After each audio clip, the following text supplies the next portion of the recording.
Yeah. Yeah. We learned by experience.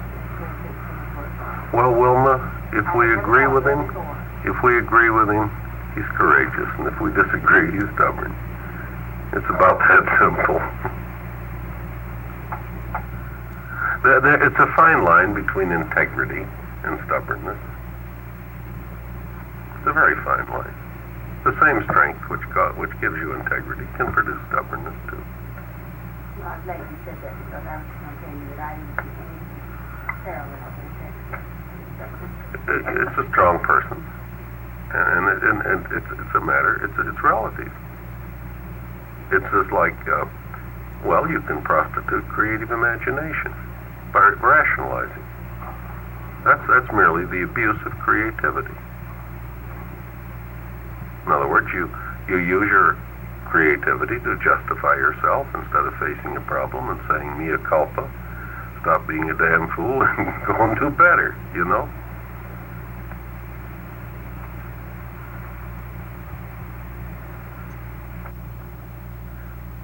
Now, going back to this challenge, it to me is the keystone of what this book is about in many ways. Each human being has been given a certain amount of power. Into our custody has been given a little control over the circumstances of life. We have a mind. We have freedom of choice in all essentials. Not complete freedom of choice, but complete freedom of choice concerning this essential. We can use our mind to the best of our ability, or we can wrap it in a napkin and bury it in the earth of neglect. And I suspect that's not a very good way to make the grade. But if we do use this mind, then how do we use it? What goals and purposes do we espouse? In the using of this mind, we develop strength. I don't think the universe is too interested in weaklings. As Jesus said in indignation to the 12, when they came back and said, Master, the Greeks won't take us seriously. They say this is a fine religion for theoretical weaklings. And Jesus got up and he got indignant. He says, do I look like a weakling? Did John look like a weakling? Are you weaklings? No, Jesus was the epitome of strength, held in almost perfect leash. But I don't think he ever once exerted his strength on his own behalf. Once or twice he used his strength to protect someone. You're not that personality strength. I'm talking about physical strength. Jesus never even used his intellectual powers to be clever, That's what to hog-tie anybody. Once or twice, he hoisted a questioner on his own petard. When they, in effect, asked him had he stopped beating his associates, he was clever in his answers. And they said, Master, by whose authority do you do all this teaching? He said, I'd like to ask you a question first. By whose authority did John baptize? And then, of course, they couldn't answer that question, and he didn't have to answer their question, because there was no good answer.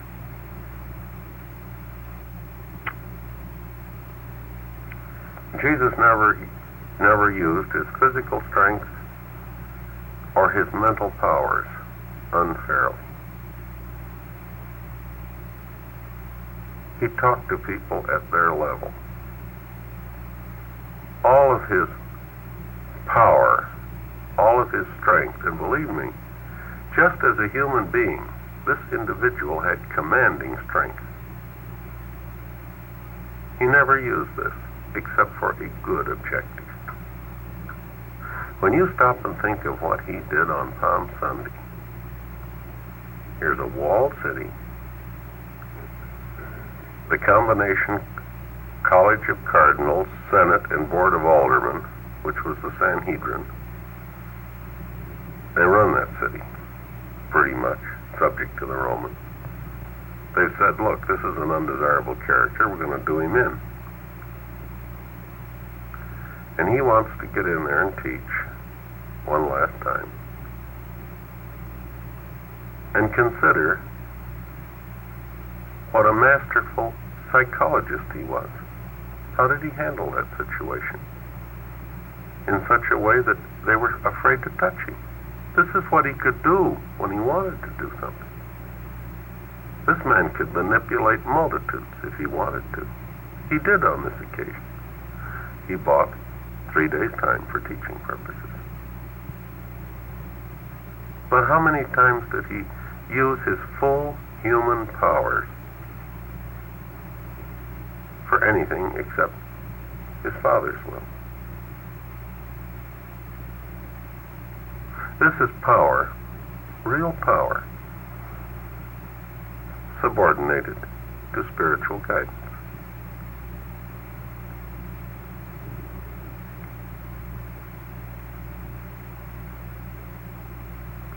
And yet, all during his lifetime, and up to his baptism, I think we can draw heavily on his life for human inspiration. What a tremendous guy he was, as a man among men. But again, he never took advantage of people.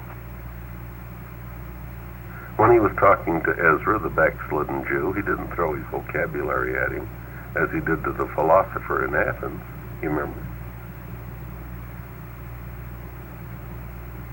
Which caused the Athenian to say, at last I've met a Jew who can talk something besides theology and believe something besides racial egotism.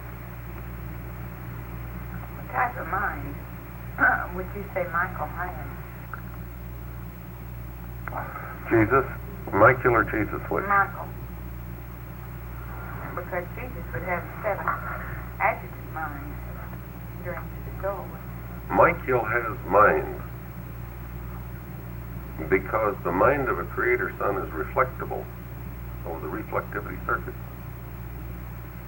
So he's got mind. I suspect he's got mind as a direct endowment from the third source and center. And I repeat, I suspect. The book is silent on this point. This is not creature mind. This is creator mind.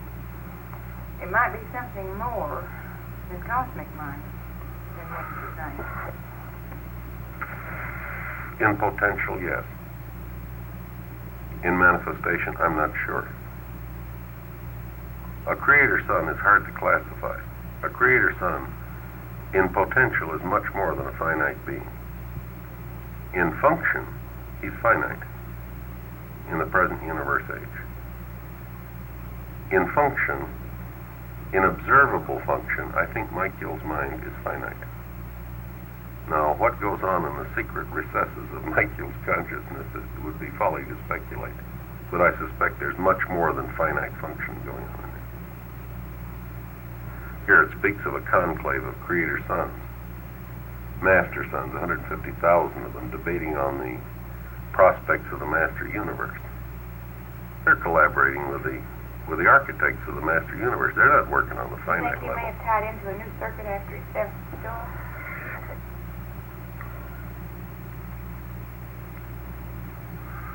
I don't know, Burke. I think it did some things to him.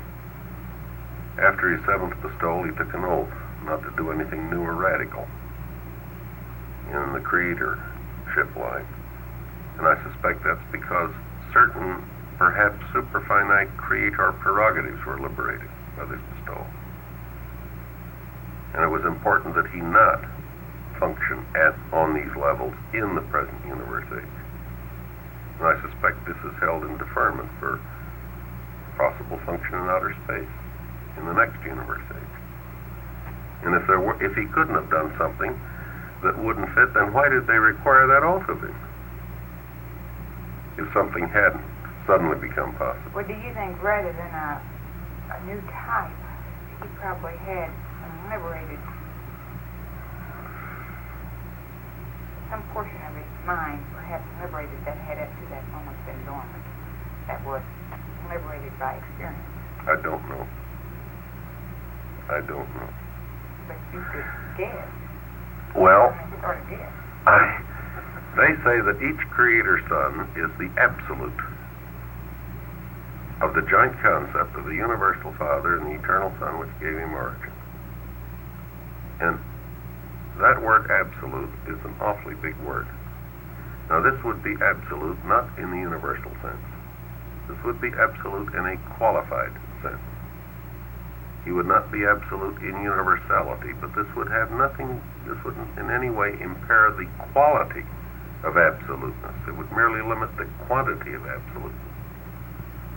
Now how much of this Michael knew from the moment of his appearance, and how much of it is a discovery to him as the little growing boy, Jesus, gradually discovered the nature of Michael, I don't know, Bert. I just don't know. By either speculation. He either knows from the beginning, or it is a progressive consciousness. Or, you see, we're talking about a creator now, and we're creatures. Or there are levels of consciousness in Michael, as well as in these creative associates. And he may choose to operate on different levels, even as Jesus, in his public career, sometimes chose to be limited by the knowledge of a human being, and sometimes chose to make available to himself Michael's information. He could have various dimensions, too. That's why I don't want to answer your question, yes or no. I think it's more complex than we realize. And maybe the answer is both yes and no. Yes. God has levels of consciousness. The universal Father, on the Epsonite level, knows the end from the beginning. Now, what he's like as an absolute deity, I give up. Because the terms omnipotent, omniscient, and omnipresent are defined as Epsonite qualities of deity, not absolute. At the same time, I think the universal Father has a finite experience as the bona fide Father of each of his creature children. And I don't think on the finite level he knows the end from the beginning. And God is real on the finite level just as much as he's real on the Epsonite level and he's real on the absolute level. I think God can adventure on the finite level. I do not see how he can adventure on superfinite levels. Here you have the whole question of the reconciliation of free will and predestination. And as the papers point out, foreknowledge is in no sense an abrogation of free will. It merely indicates consciousness outside of time, as well as an adventure within time. Those are good questions, Bert, and I don't know the answer. Now, Bill, you would come nearer knowing the type of mind that the creative spirit, creative spirit has, because she would have the type of the third source. But I think that's where Michael gets his mind, too. All mind comes directly or indirectly from the third source and center. If Michael has mind, he didn't get it from the Father or the Son, because they don't bestow mind. But the divine minister is a vocalization. Yes. So I think Michael's mind comes from the third source and center too, else it would not be reflectable. Were that the case, then you would not have the voices of the Creator Son, which is one of the orders of the primary Sekanophim in the Super Universal Reflectivity Service. Michael would be as opaque as a thought adjuster. And I'm sure neither the Universal Father nor the Eternal Son gives him mind, because they have none to give. They can give him spirit nature of a creative status, and the Father can give him personality. But it must be the third source who gives him mind. It wouldn't necessarily be the same type of mind. Spirit. No. I don't see why it would have to be. But it has the same source. And again, it's the mind of a creator, and that must be qualitatively different than the mind of a creature. At the same time, contactable, just as the personality of a creator is contactable to the personality of the creator.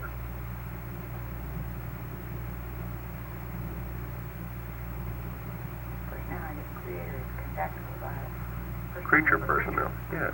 All you need is the perceptive equipment to know you're there and to recognize the creator. And we will someday have that equipment on Salvington.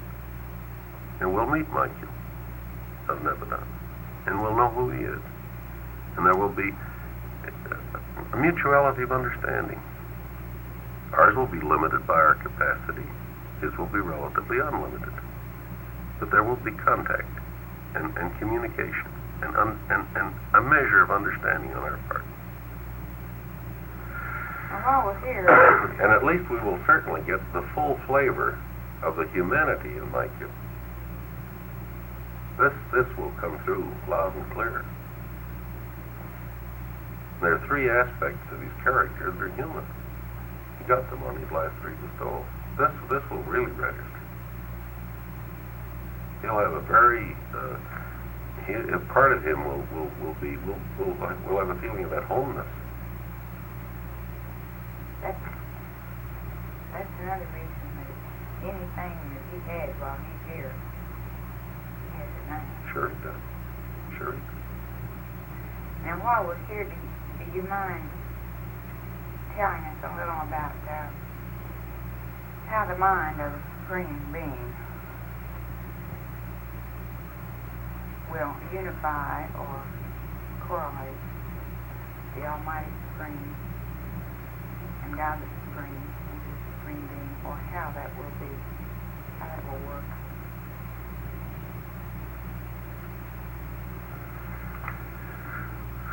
The mind of the Supreme Being right now would appear to be focalized in Majeston. That doesn't mean that Majeston is the possessor of the mind of the Supreme, but rather that Majeston is the... Well, let's read the text. You can touch the text, so to speak, right now. Let's see what it says here.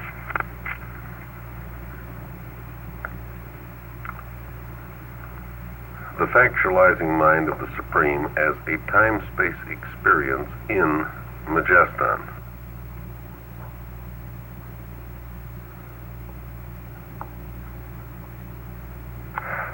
This mind of the Supreme is bestowed by the conjoined actor upon the Supreme Being. The papers make a very interesting speculation that the solitary messengers may be a creative repercussion of that bestowal of Supreme Mind. And I wish we knew just a little more, because I think the speculative possibilities there are tremendous, but we know so little that you can't speculate very much. This mind of the Supreme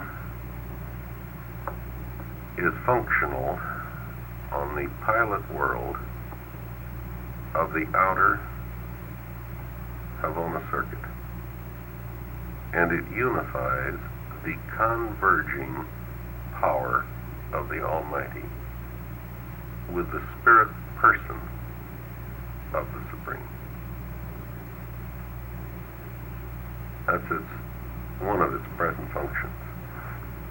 The papers speculate that when reflectivity operates, these reflective personalities are plugging in on the consciousness of the Supreme. And this implies that the consciousness of the Supreme, that the Supreme Being is conscious of the total finite evolutionary creation. This checks with a comparison that's made in one of the papers on the Supreme Being where they liken the Supreme to the living organism of the grand universe.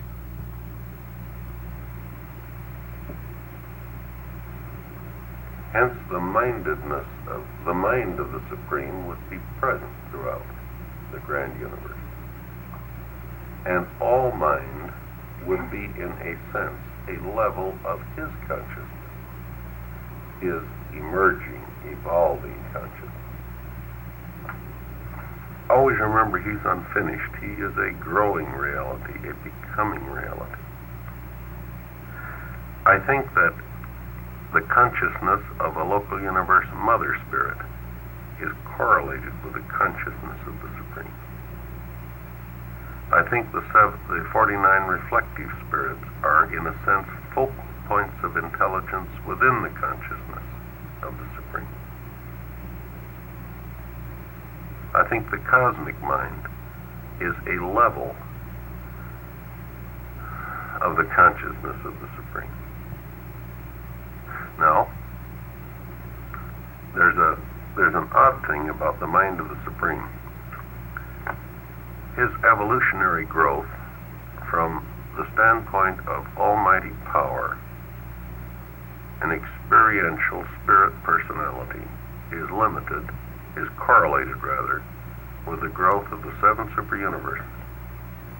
But his mind potential is not thus limited. Then we go into Supreme Ultimate Mind. No, we don't. We don't. Not yet.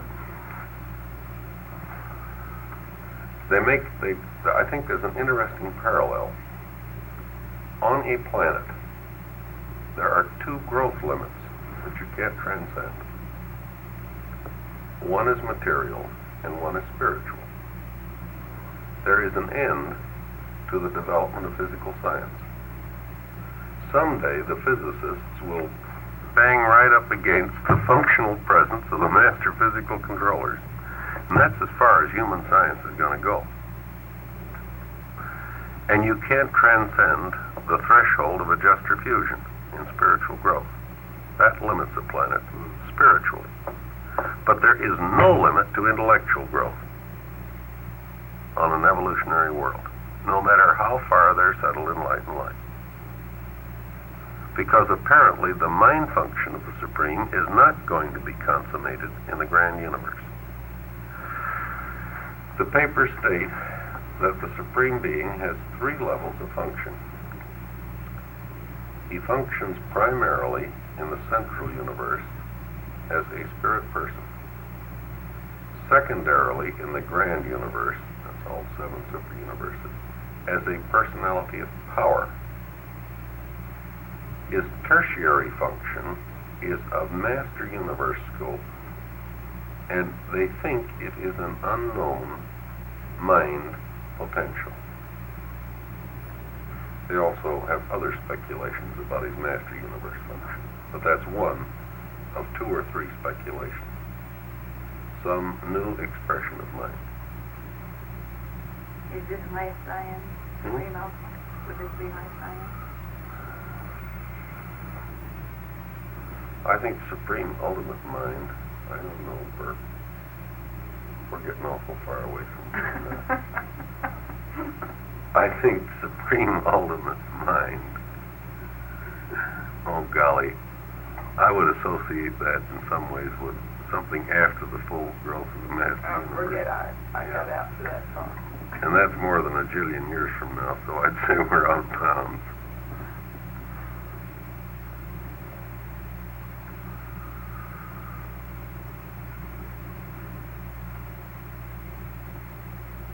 I would say the infinite spirit reveals the mind of the Creator to all creatures. And the mind of the Supreme will be a composite revelation of the mind of all creatures to the Paradise Creator. There's another aspect to the mind of the Supreme that pertains to the remote future of our own growth. At some point in our evolution, and I think it's about time we enter the finality core, there's an aspect of human mind that we lose. And we lose it because we don't need it anymore. It has previously acted as a liaison between the mind of the ascending creature, now a finaliter, and the mindedness of the thought adjuster. And we have evidently grown to the point where this linkage is no longer a requirement. We lose this, and we lose it to the Supreme Being. And I think this is a part of his creature inheritance. Later on, we become endowed with a part of his mind. That would be in the 7th stage of spirit being. And this is one of the reasons that we become really his children. This finishes our identification with him. Our whole evolutionary growth has made us like the Supreme. In the same sense that our Orvantan growth makes us like the 7th Master Spirit. And the thing that all super universes would have in common would be a likeness to the Supreme Being, who is the epitome of evolution. And this is why they tell us that in outer space, finaliters will portray the Supreme Being with the same assurance with which Jesus portrayed the Universal Father, and for the same reason, inheritance. We have evolved into his likeness, hence we are competent to portray him. Jesus was of origin in the Father, hence he could portray him. That's about all I know about the Supreme Mind.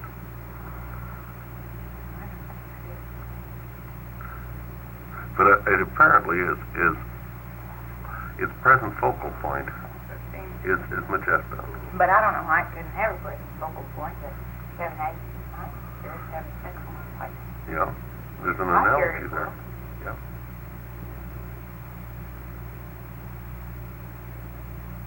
I'd like to ask a question about human mind. Why is it so stubborn? We all like to know. those are inherent animal traits. You know, genetically, we sprung from the lemur stock, but psychologically, it would appear to be much more like mules. Why in the devil are we so stubborn?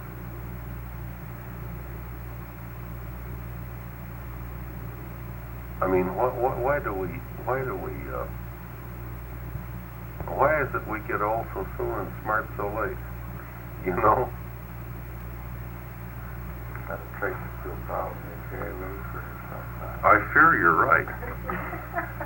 Then it probably has to eat. Well, I'm sure it requires redirectionization. I can see the value of tensile strength and courage, and I can see that mulishness is nothing but a misuse of that strength. I guess if a stubborn guy gets on the track, he's awful hard to divert that. I can see value, but it sure is hard to take yourself, for example, and do better. Well, that can be drawn out. That quality can be drawn out in parts to the point of stupidity. Sure it can. Sure it can. It's like the conservative that said what's good enough for Pappy is good enough for me, and I said, wouldn't it have been a hell of a position for the 12 apostles to have taken? I mean, there comes a time when you should make a change, you know.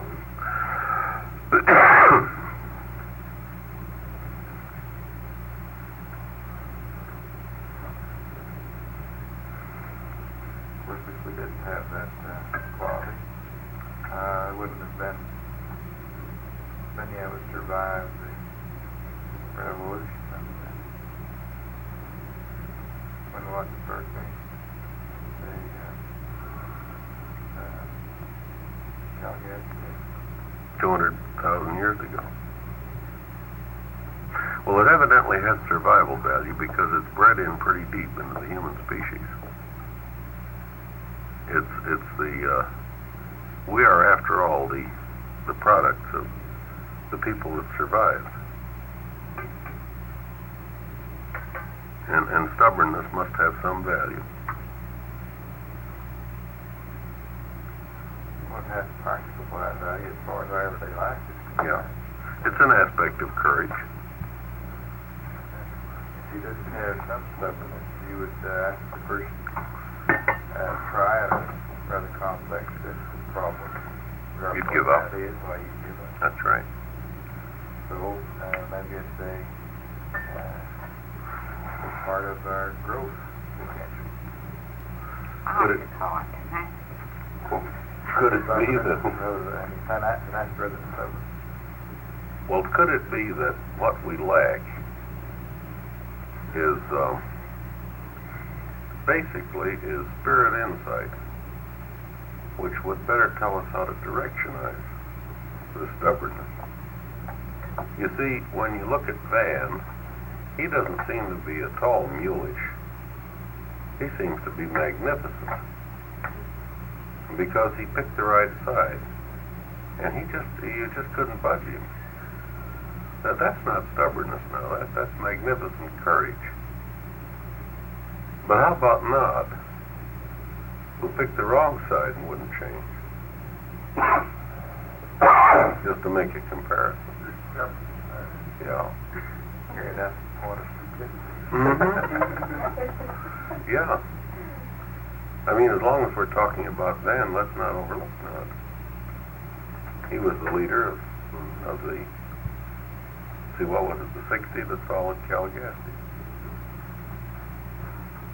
Well, he had charge of industry and trade. Yeah. He was chairman of that committee. Van was Chief Justice.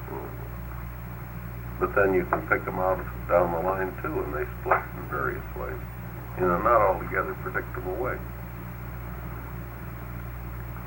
And while we're on the subject, I think it's very significant.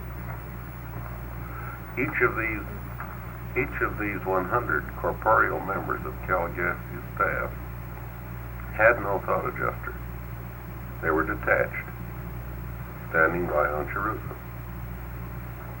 Each of these individuals had, as an associate, a modified Amidonite, or Andonite. Yeah, they called them Amidonites later. And these Andonites were also undying. They'd been so equipped. But when you figure out how they chose, a higher proportion of them stuck with Van than went with Nod.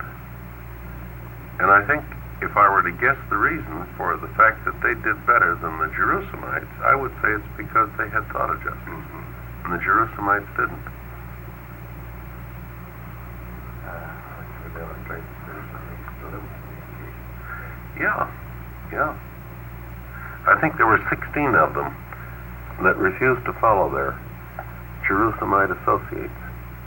And they stayed with Van. Statistically, you'd have to say that There's a value. Well, I think this would work out.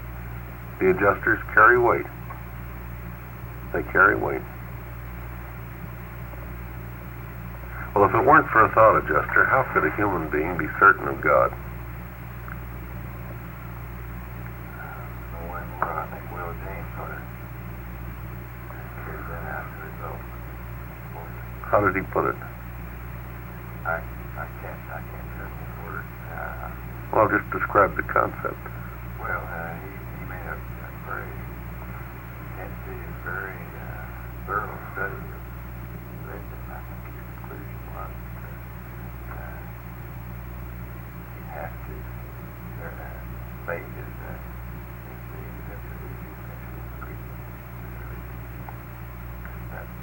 pretty much what he put it. He sure has tried to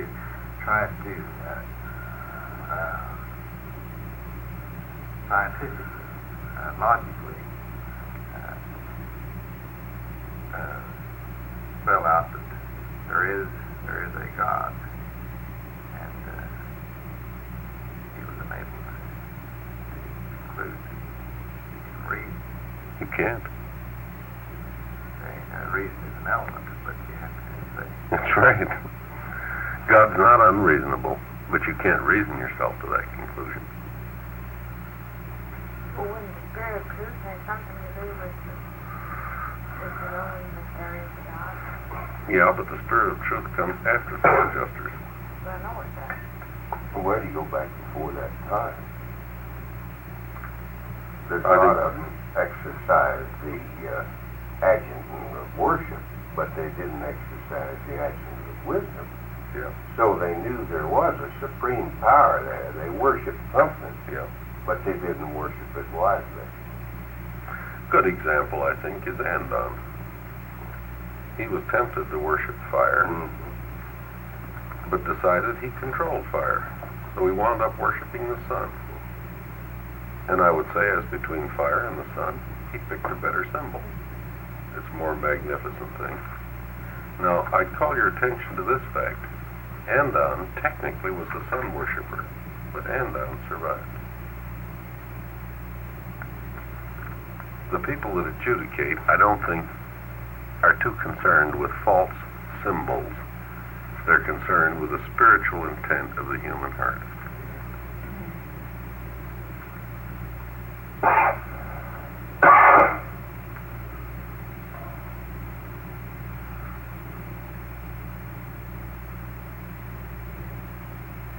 Don't you think that information is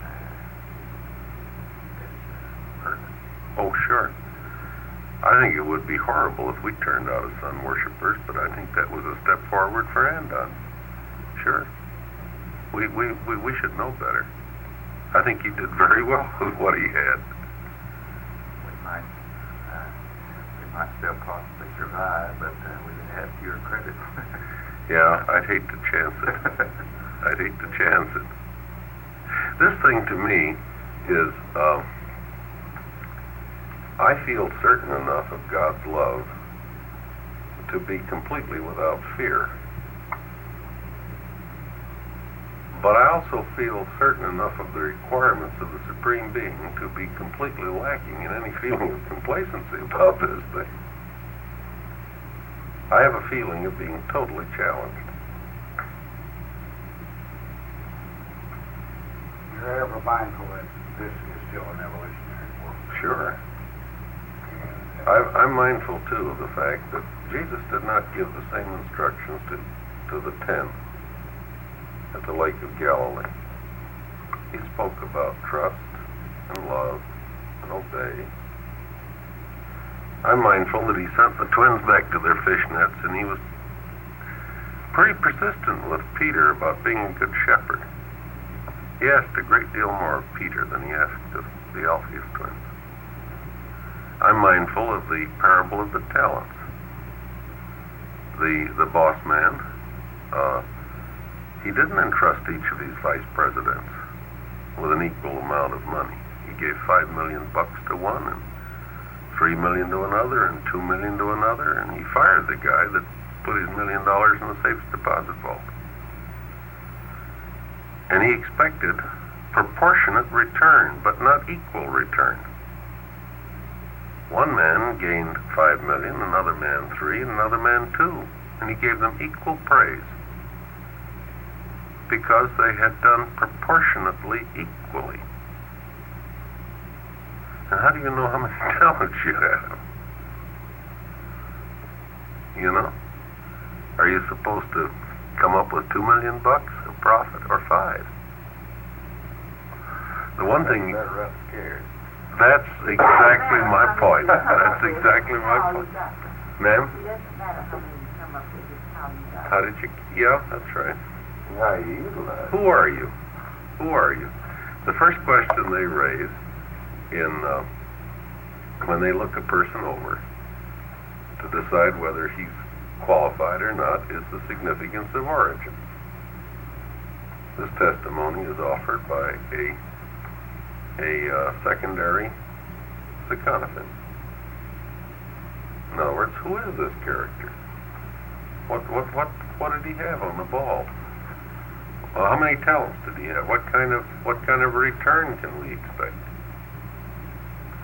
And then You remember the next thing that they look at is the memory of mercy testifies. They don't ask us to make it on our own. They make some gifts to us. Remember how they describe it? They say it's a gift of lavish proportions, far in excess of your capacity to exhaust if you're sincere.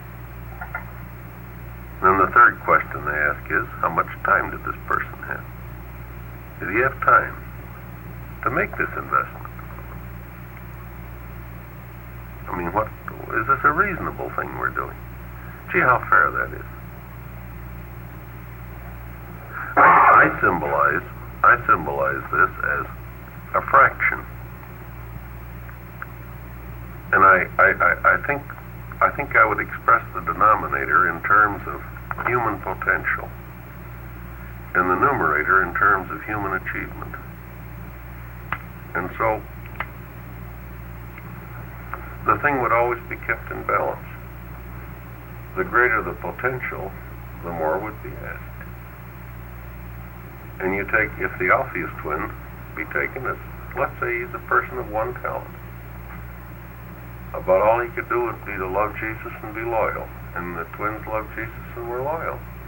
All right, that's 1/1. That's good performance. Mm-hmm. Let's say Peter had considerable more on the ball. Let's say Peter had 10 talents. Well, he better produce 10 times as much or he's not going to look as good. And this is fair, isn't it? The boss didn't ask the guy with $2 million to come up with a $5 million profit. He only asked him for $2 million profit. But the man that had the $5 million, he asked for $5 million. And that G's too with his statements about the different expectations of teachers and pupils and of masters and servants and so on. Well, the very first thing that detects the origin. Yes, significance of What is origin. your background in Then the memory of what is mercy, your genetic? and then time. Yeah. Is he a Bantu or is he a something else? Now, I think the factor of mercy is in the numerator. And I don't think any of us deliver what we should. That's a free gift to help us balance our books. And I think with the help of that gift, maybe we can come out in balance, or close enough, so they take a chance on it.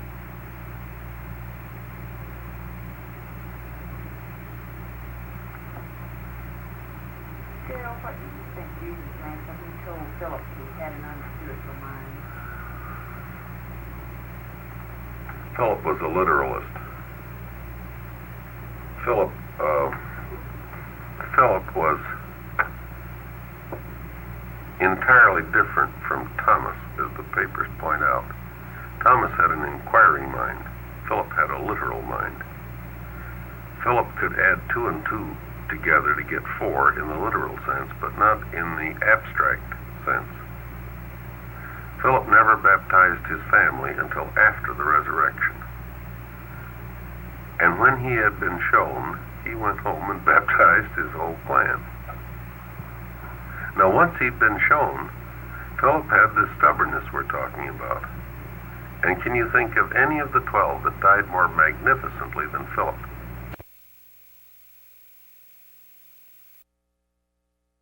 And can you think of any of the 12 that died more magnificently than Philip, whose wife kept on teaching after he died, and died for her pains? And they had a daughter who succeeded them and kept on. So the mere fact of an unspiritual mind, I don't think, is a permanent handicap. I just think it makes a lot of trouble for the time being. But on the other hand, Philip was a very methodical guy. Remember, it says he had to cope with some of Jesus' unexpected demands, not to mention the helter-skelter business methods of some of the other 12. And very seldom did he run out of supplies. He was a good quartermaster. to the 12. Philip, I think, was simply a literalist. That's what I was going to say. He, even during the time he was following Jesus, he probably was more concerned with the material things, and none of Jesus did relevant or rubbed off on him until after the resurrection. He loved Jesus, though, Wilma. I think the acid, the crucial quality, the crucial attitude in a human being is one of love. If man loves God, then I do not think that any human limitation can keep that man from finding God. And the reason I'm so sure of this is because I'm very sure that God loves man. And if the creature loves the Creator, and that love is reciprocated, then nothing in the universe could keep the creature from finding the Creator. And without that love, I don't think any aptitudes or qualities could ever make it. Judas was a fairly smart guy. He's a good businessman. Along with Nathaniel, had the best education in the 12. And I'm always glad that one other fellow had a pretty good education, because otherwise it would seem to be a liability. And the one difference between Judas and the 12, I think, was love. There wasn't anything Judas was up to except at the very end that others had participated in. He was never alone in his shenanigans during Jesus' public ministry.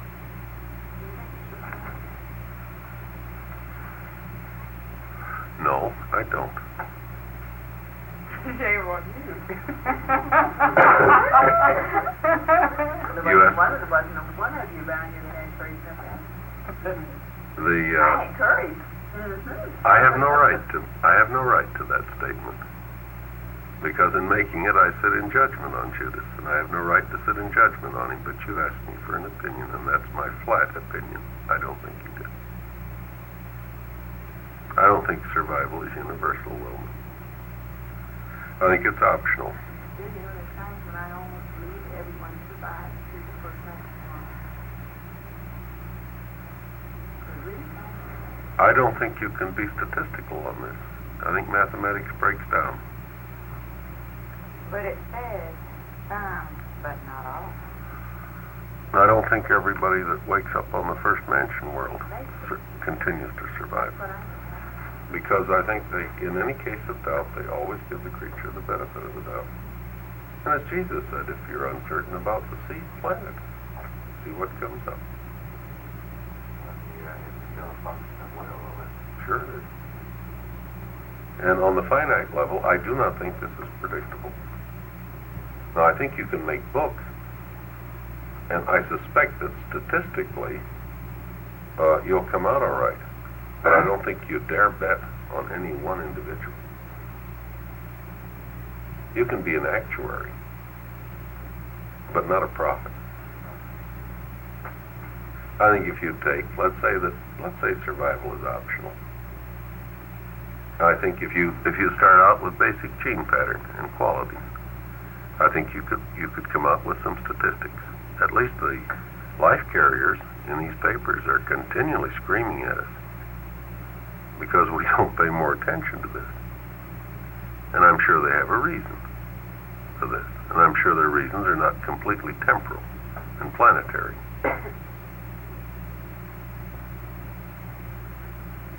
But I think it would be utter folly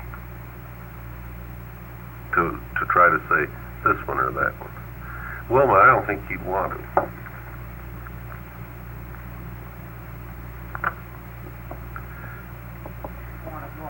Survive.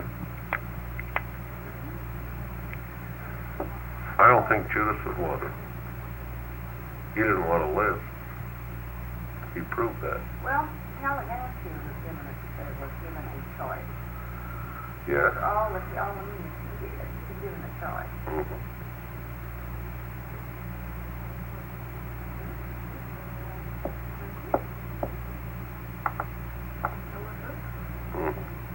Then why wouldn't you?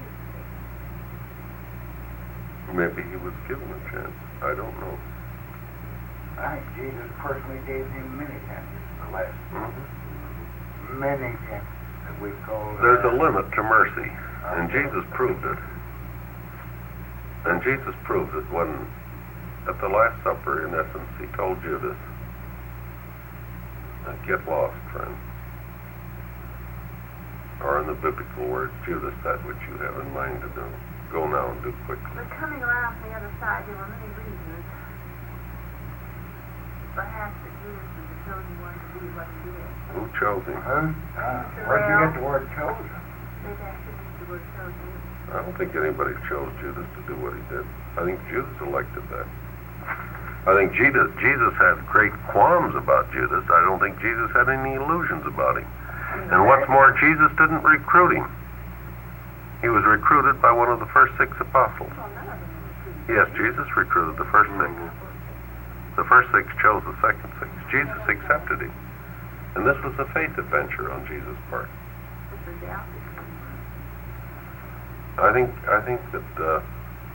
Jesus, from a human standpoint, had grave misgivings about Judas, but he didn't raise any question. He accepted it. I don't think anybody elected Judas to do this, except Judas. Judas was a dirty dealer. You come right down to it. Judas was a rat, deserting what he felt was a sinking ship. He wanted to be a senator, a cardinal senator in the Commonwealth of Israel. That's what membership in the Sanhedrin was roughly equivalent to. It was a combined religious and political body. And since he didn't think it was going to mean much to be an apostle, he thought he'd get the best he could on the other side of the fence.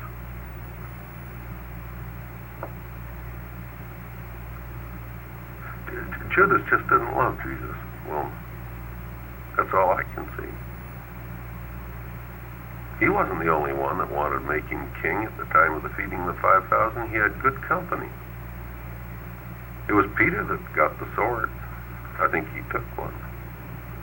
Almost everything that the apostles were up to during Jesus' public ministry, Judas was never the only one involved, except at the very end.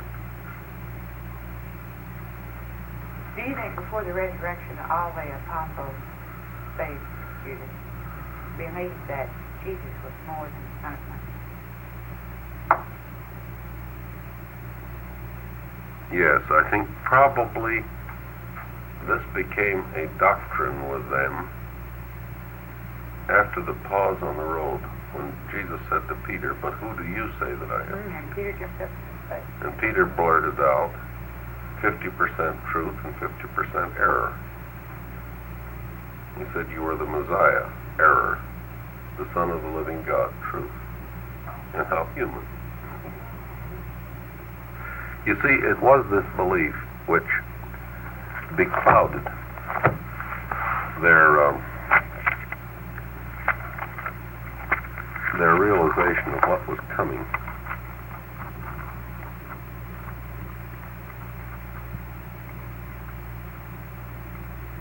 And that, we have just one statement in here which gives you a feeling for how they looked at him. Come now.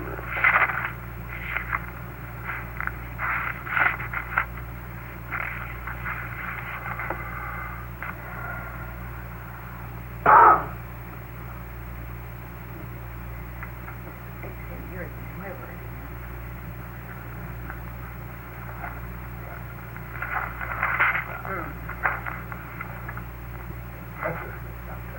Yes, here it is.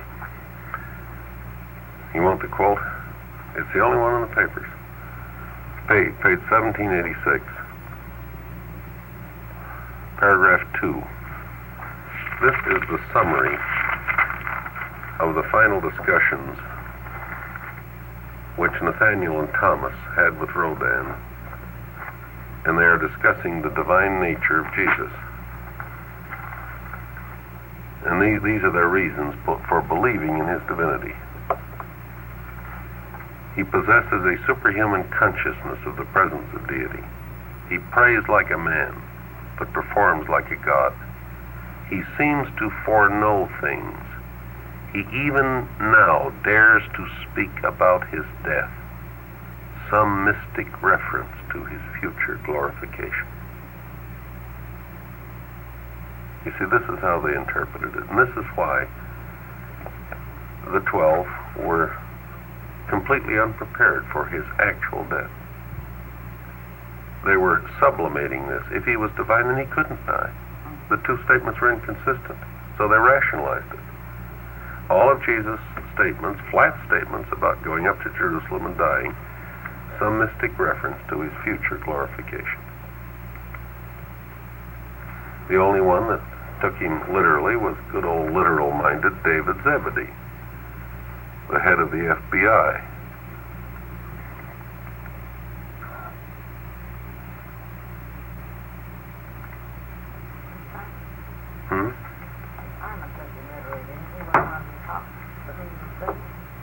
No. Just from them. That's who I met in Yeah. Nicodemus himself. We had that our next week. Mm-hmm. That's the only statement in all part 4, I think, which revealed the attitude which the apostles had. Well, I found a couple more references. You did? Yes, sir, and I'll tell you, I was Okay. looking for them on account of, there was a slight disagreement with one member of our group, and on page 1716 and on page 1746 and 1747, I found things that would lead me to believe that 1716.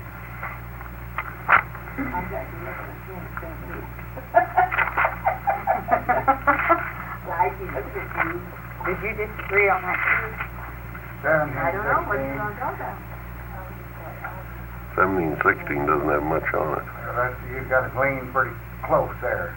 Somebody's been through the wheat field on this sheet. Mm-hmm.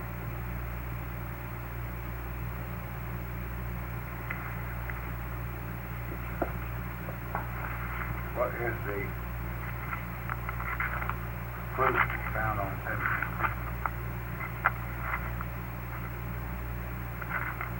You can't look that I'm up. not looking on that page. I'm looking on something else. Well, while you're looking, I will reassure Mary White Catherine. rabbit, she doesn't drown in that. Mary Catherine, you worry about why he doesn't have another chance or another chance or another chance. On 1974, Jesus made one last effort. And this, he's walking down the trail now in front of the soldiers. Jesus made one last effort to save Judas from actually betraying him, in that before the traitor could reach him, he stepped to one side and addressing the foremost soldier on the left, captain of the Roman, said, "Who do you see?"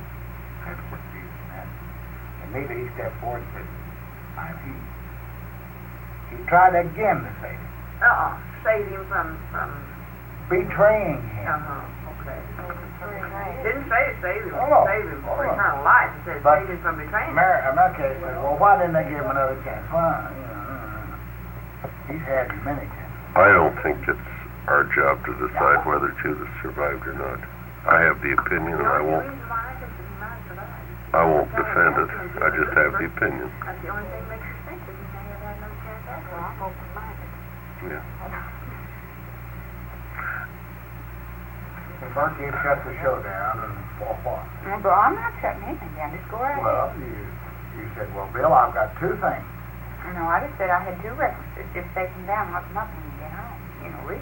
Well, were they for Bill or Clyde? Clyde. Why did you give them to me after class? Continue, Bill.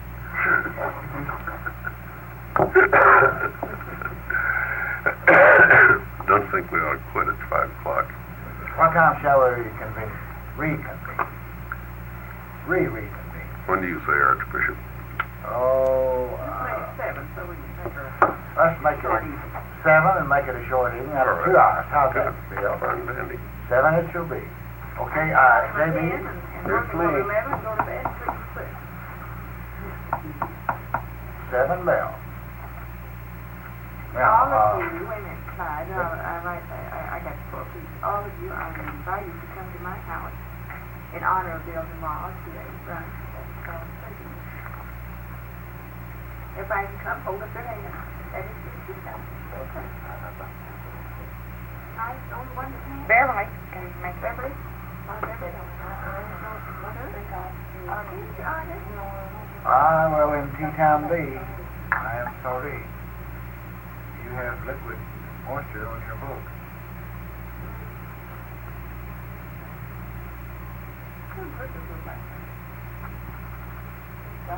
I let the boys. Or what was it? The boys around. I Bert have turned your- this thing off. Yeah, so Well, don't shut it.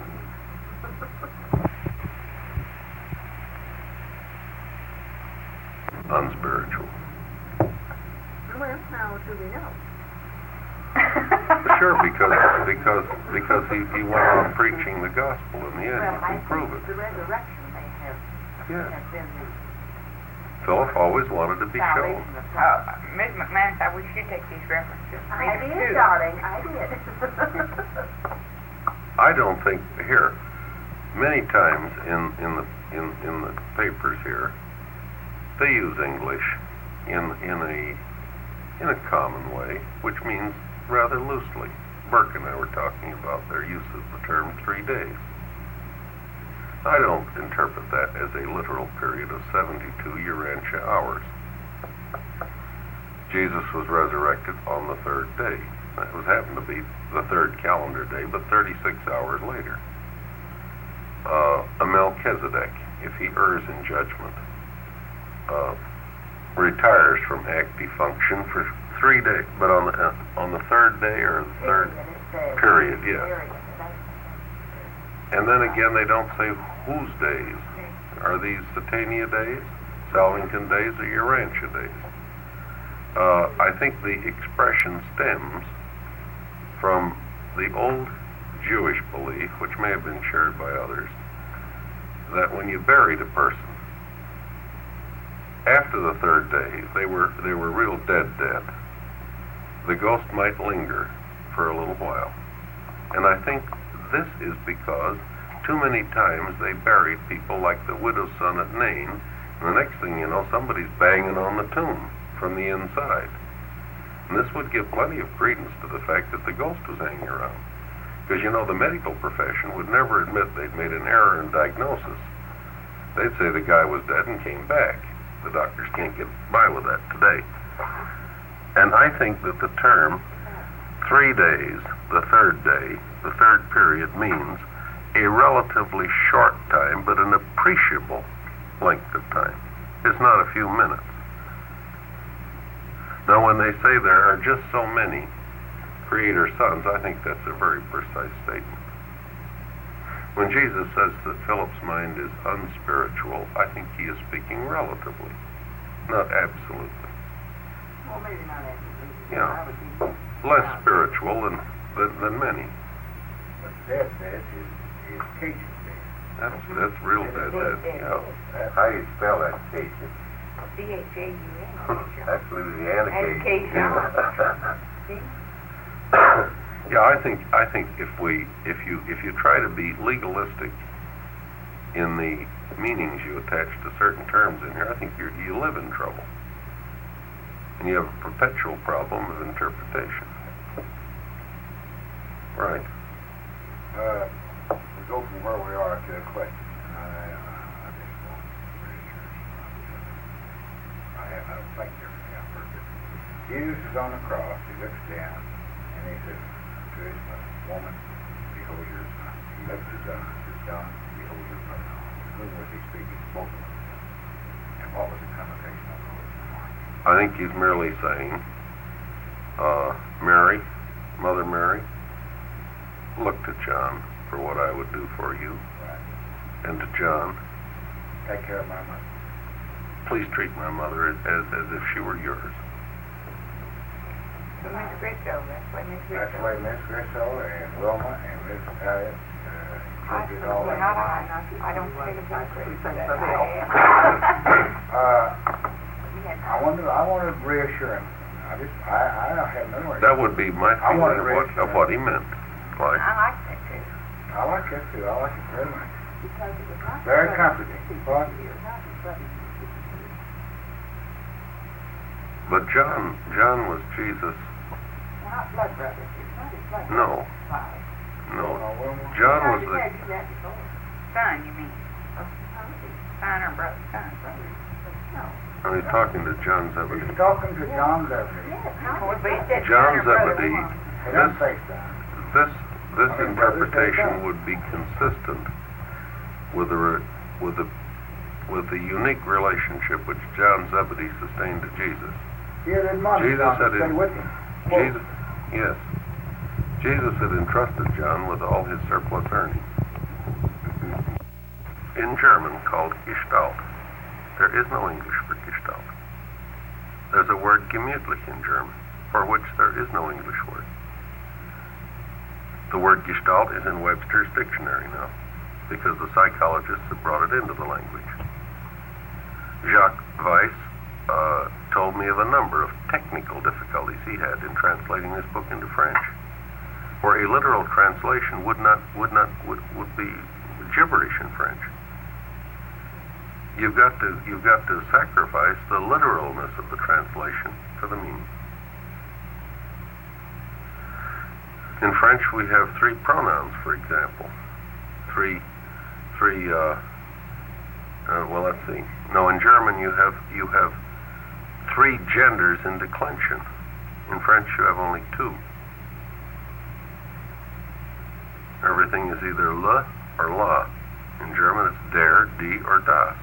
You have masculine, feminine, and neuter articles. In English, you have no distinction. We have he, she, and it. Yes, we have pronouns. Let's get out of here before all our time goes away. We're working on overtime. Well, I think you finally wound me up on that, Judas and so forth. I don't know. What happened to Constance? Did he ever do it? I don't know what happened to Judas. I just have a feeling.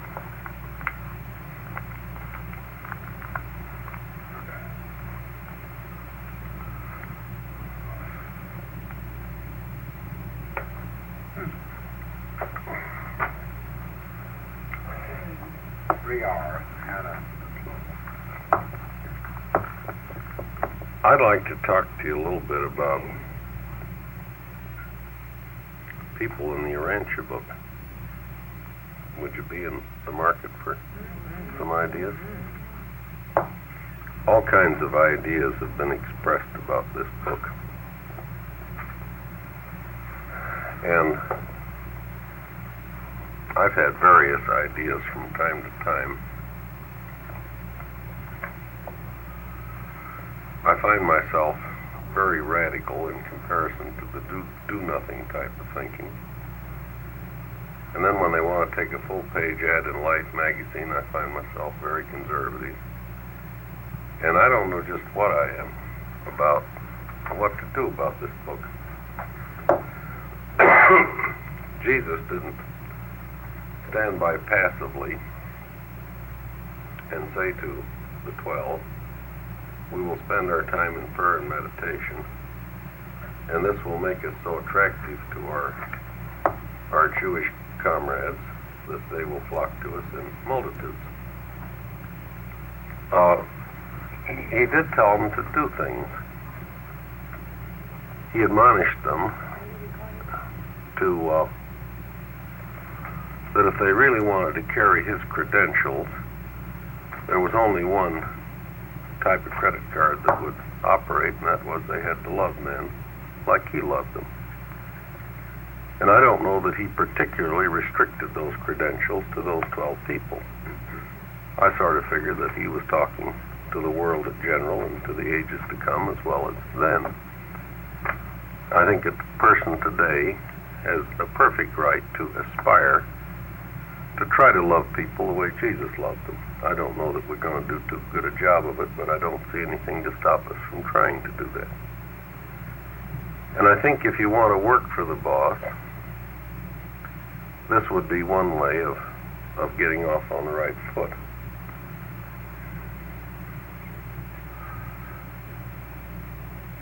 I've spent a long time with this book, and I've thought many things about it. And I've thought many things about the people that have read it. Not all of them have been 100% complimentary from time to time. I've been guilty of sitting in judgment on people. I make that as a rueful confession and not as anything I've ever been proud of.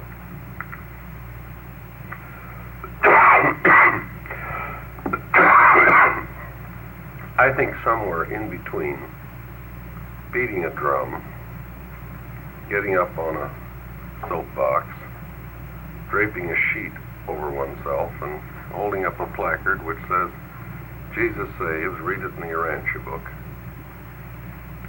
and doing nothing except thinking benign thoughts, somewhere in between those two extremes would lie common sense action. Do you see what I'm trying to portray? I've got a very frustrated old-time buddy who's out in San Francisco. He's a consultant like I am. He's an advertising consultant. And he wanted a real promotional job done on this book. He wanted some ads run and really get behind it and push. You know, like advertise it in the Saturday Review of Literature, and I've seen ads in there about, my 7 minutes in eternity by the man who came back, and that's a dignified magazine. And I think my friend is frustrated. We have a friend in common in Dallas, and my buddy sent him a book. And our common friend is general manager of a grocery chain. And I don't think he knows I have any connection with this book. And he's kind of mad at my buddy because he made a merchandising recommendation that cost him around $600,000. And I guess you don't like people that cost you that kind of money. And one night he was kind of unburdening himself, and he said, "Why?" He says, "That old boy sent me a book, some crazy book about religion. And then he said he had the nerve to ask me for $10 for it. And I was so mad at him, I sent him $10. Well, of course, that dates the book because the price went up shortly thereafter. I never sent this man a book because I didn't appraise him as a person who was interested or in the market for the book. I see a copy of this book, which my buddy sent out. He sent about 100 Urantia books out on publication. It sits in an office that I was using this last week. This is the office of the chairman of the board of the company I was working for. It sits in his office because it's a pretty book with a blue binding, and my friend, the board chairman, is a converted Roman Catholic. I think my advertising buddy is a disappointed human being. He tried so hard, and he sent so many books out, and he got turned down on all his recommendations for big ads and promotions and whatnot. I dare say that you folks here in Oklahoma City are conversant with people who want to move this book in a big hurry. Perhaps even people that use the radio for such purposes. And you're also conversant with a school of thought which comes awfully close to saying, do nothing. Just sit and be good and be so darn sweet that you'll kind of be like, like molasses is to the flies. and they'll just come to you. I can't personally, and I'm speaking just for my own personal feelings, I'm speaking for nobody but me. I can't personally subscribe to either of those concepts. I think the business of attracting people to you by the obvious spiritual virtue of your life is wonderful. It's idealistic.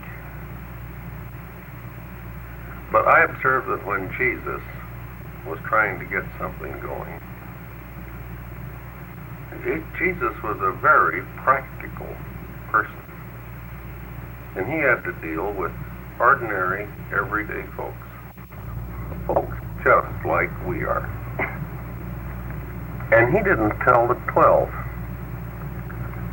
to become so spiritually attractive that the whole earth would be overcome with their virtue.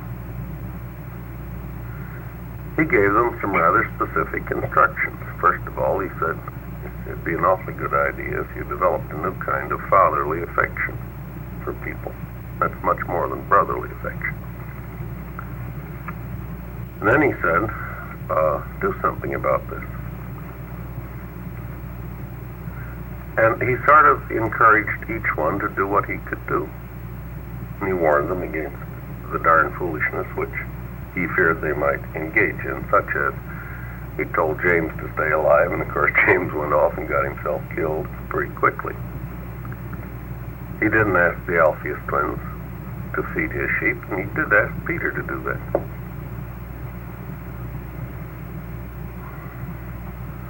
I've alternated between hope and frustration for 6 years, 5.5 years since this book was published. I never expected too much,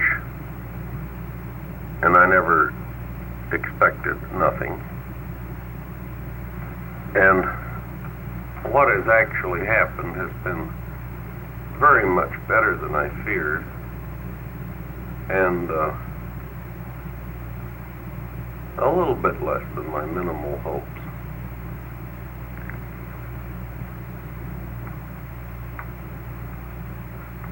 I have a feeling that, to use the scriptural form, we be few, and the labor be many. And I don't feel a bit frenzied about this, frustrated, or in danger of working up a sweat. This is not an altar call that you're listening to right now. It's just adding up the score. Clyde was saying last evening that he felt the need to kind of consolidate his position on this book before he went out and tried to propagate it. Ed Jones was saying, now that I know more about it, I'm not giving as many away as when I didn't know so much about it. Well, let's go back to the story of the sower. You can throw an awful lot of seed on barren ground or on shallow ground. And I'm sure this builds your arm muscles, and you get a lot of practice sowing, but it doesn't reap a very substantial harvest. And I dare say that, well, to take Ed, we'll talk about Ed because he isn't here. He can't defend himself. I imagine that when Ed does sow seeds from here on out, he's going to have a much higher yield than he had on some of his earlier sowing. I think Clyde's feeling, and since Clyde is a full archbishop, we can discuss him without fear of embarrassment. Isn't that right, Archie? Now, if he goes around calling himself Card, he hadn't got any red hat. That's coming later, see? I think your judgment is probably darn good. You feel the need, all right, satisfied. I wouldn't try to do any missionary work until you feel the assurance which you now feel the need of.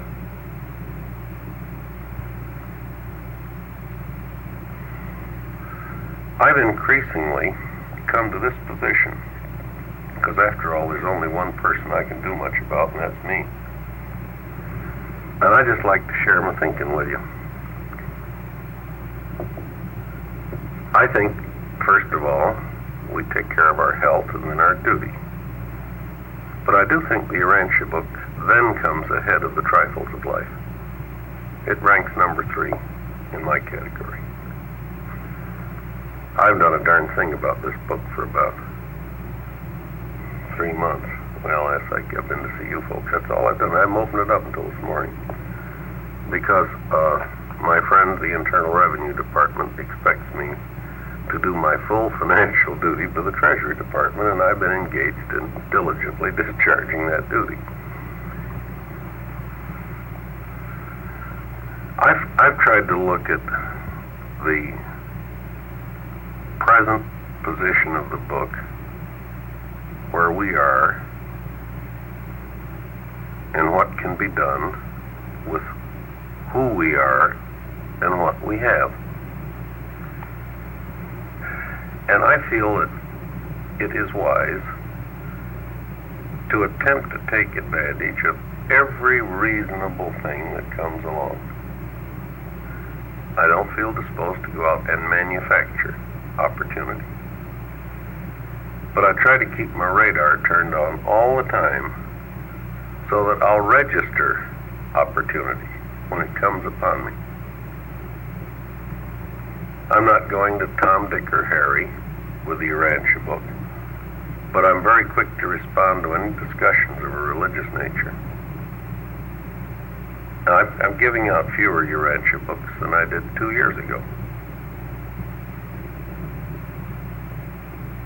I think if we are alert to possibility, we have patience, but this is not the patience of either indifference or slothfulness.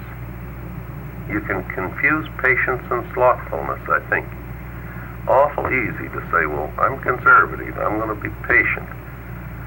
I'm going to give the angels of progress and the angels of the churches and the Spirit of truth and the Holy Spirit and the thought adjusters plenty of chance to work on this.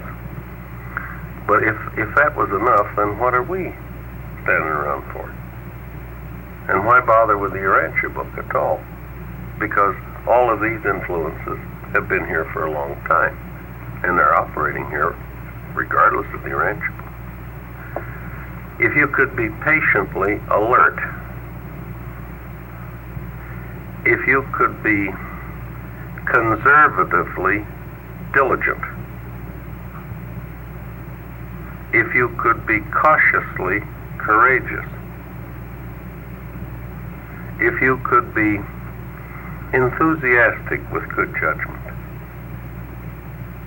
I can't duplicate the parallels they use in the papers where they talk about the character of Jesus. Remember those wonderful couplets they used? He was courageous without being audacious. He was realistic but never prosaic. He was emotional but never flighty. He was generous but never prodigal.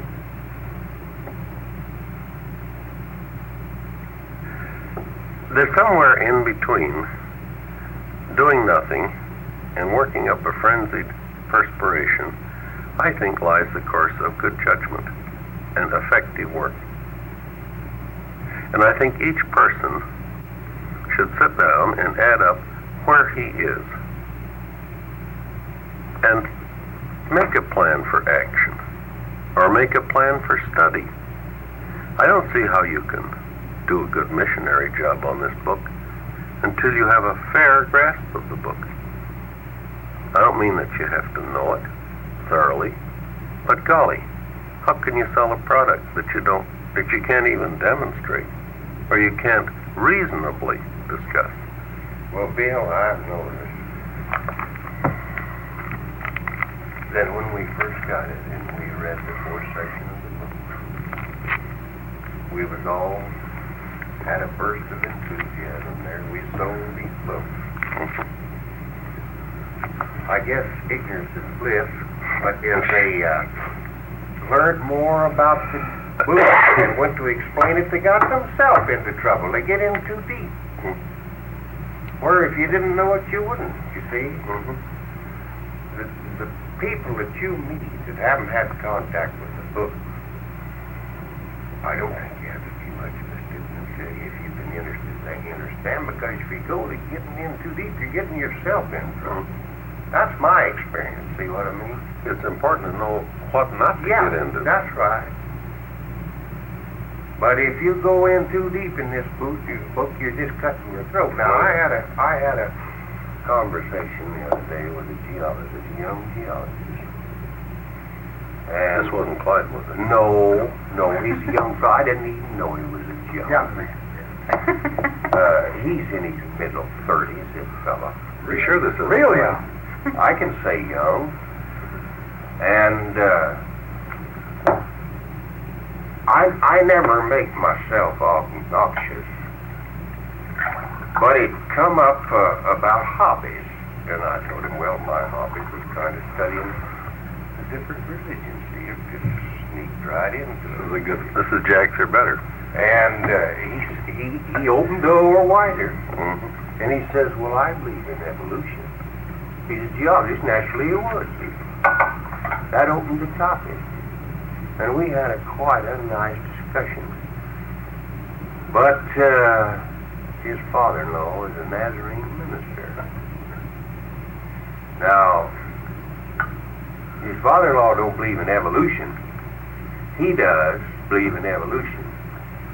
And he used to teach Sunday school out there, but they cut him off because he got into evolution a little bit, see. And I don't think I classified him. I didn't think he'd ever make a student of the book. If you could get him interested, he'd be fine, but I didn't think he was interested enough to. I told him all about the book and everything, and he ought to read it, and different aspects, the epics of time that would interest geologists and all of those things. But he didn't respond. Well, you tried. Sure. You tried. But it didn't make myself off. No, it come up natural, you see. Now, that's what I wait for, is a natural. If it could come up natural, then you're all right. And then if you get a spark out of them, why, you can go to work. But don't get into it too deep. Now, I wouldn't endeavor to get in with him other than what his learning This was, makes you sense. see. I've got an interesting chap. It's the one book I gave out in the hospital. Tom Archer is this chap's name. He's an unhappy Lutheran. I made sure he was unhappy before I gave him the book. And he made a date to come see me. This would be 2 weeks ago